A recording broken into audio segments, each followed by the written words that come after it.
Hey guys, it's me. And I know in my last video I said I would make a video about the number of the dreads that you have on your head and why, and what I was going to say about it was a secret until now. And for the too long don't read crowd, basically my message here is the number of dreads that you have doesn't matter as long as you're happy. That's all that matters. Okay, and for the rest of you who want to hear what I have to say, please continue listening. So, I want to clarify one terminology thing. So I say dreads and I say locks kind of interchangeably, and I just want to clarify that locks, Locks, is kind of a short way of saying dreads, and it takes the term dread off. Some people consider dread to have a negative connotation. Other people don't care. I don't personally care. And Locks is different than LOCS. LOCS is a term reserved for people in the African American hair locking community. It's a term of solidarity, and out of respect, people who are not African American should not refer to their hair as LOCS. Just a heads up, just so we're on the same page and you guys know what I'm saying and what I mean when I say it and the intention I have. Alright, so that out of the way, I want to talk about hair textures really quick. So, hair texture. Mine is type 1. My hair is straight and silky. It's just hey, I'm straight. So that's type 1 hair. Type 2 hair is kind of wavy. Type 3 hair, type 3 A and B are curly and curlier.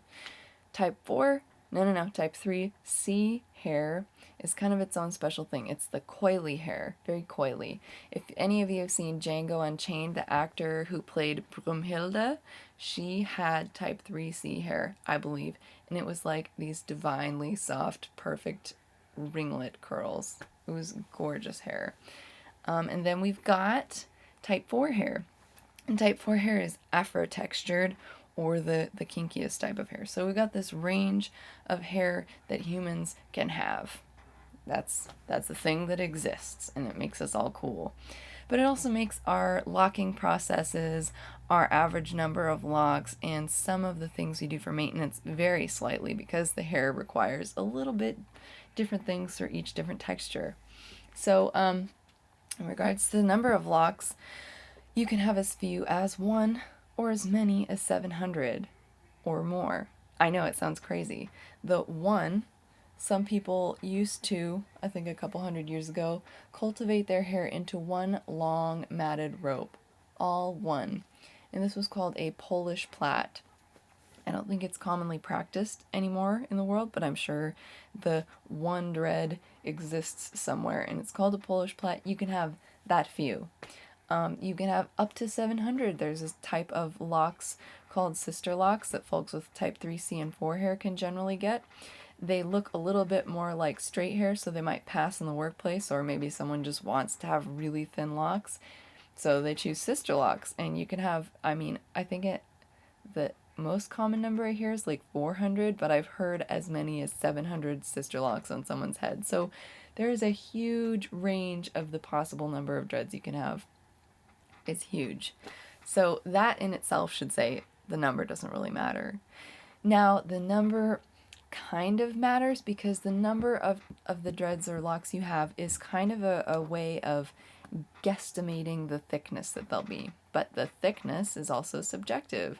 You know, my locks, if I had type 4 hair, this might be considered a medium thickness lock, whereas on type 1 and 2 hair, this is considered a pretty thin lock, you know, medium thin. So it's all very subjective. So if you have straight hair and you get like 15 dreads, they're probably going to wind up being really thick. That's kind of a guideline. They're going to be kind of thick. If you have straight hair and you get 80 dreads, they're probably going to be all like pencil thin, really thin. And that, anywhere in between. Although I've heard of a Caucasian straight-haired woman. She had 111 dreads, and they were all as thick as a pinky finger. They were thick like my thickness, and she had like over 100 of them. I only have 50. So the number of your locks also depends on the thickness and the texture of your hair. Some people with type 3 CM4 hair might have like 120 locks on average. They might be all pencil thick, or they might be a bit thicker, they might be a bit thinner. Someone with straight or wavy hair might have 50 locks and they could be very thick. That could be a very thick amount, or it might be thin on someone. It just really depends on how thick your own hair is.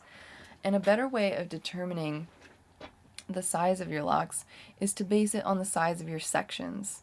Someone who uses a US quarter, which is roughly the same size as a euro, I think, like if you use that size of a section, you're going to get about medium-ish locks if you have straighter hair textures. I'm not as familiar with the variation of sizes on type 3 CM4 hair, but if you make it about quarter thickness, like mine are, kind of, you can wind up with like medium-ish dreads.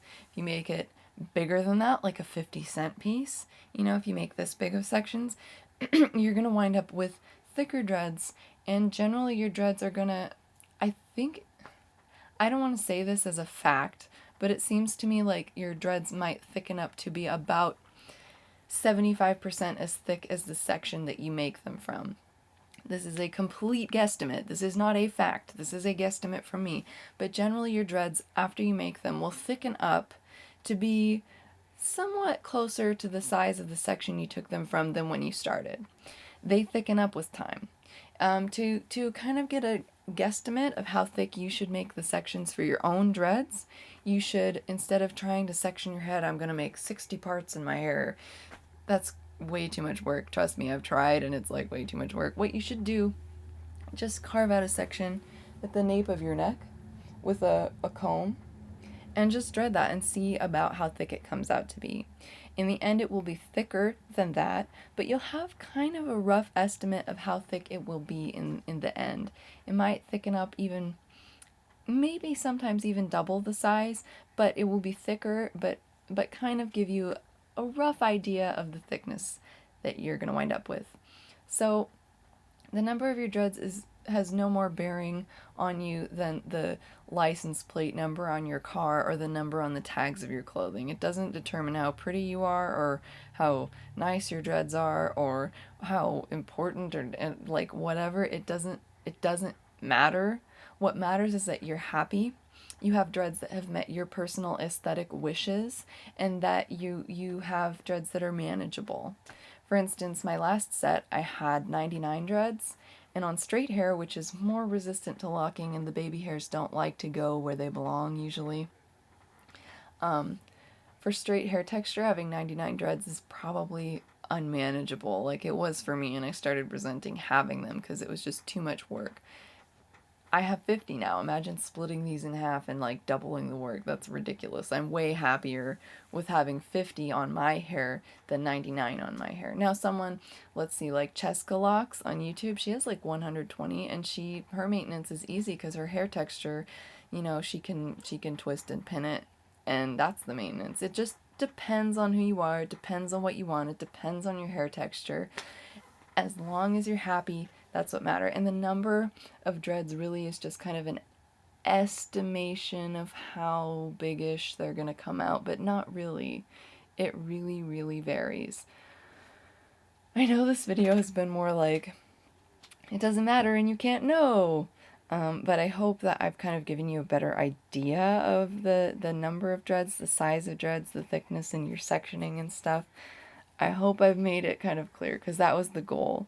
So thank you for watching, and just know that the number of dreads doesn't matter. You can, if you have too thick of ones, brush them out, split them into new sections of 2 or 3, one at a time, and re-dread them. I have a video on how to do that. If they're too thin, after a few months, you know, just say, okay, I'm going to figure out a way to combine them. You can wrap them together, you can do all kinds of things. You can brush them out and re-dread them that way. You can combine or separate until you're happy with the way your dreads look. And that's what matters, is how they look, how they make you feel, and if you're content with your hair.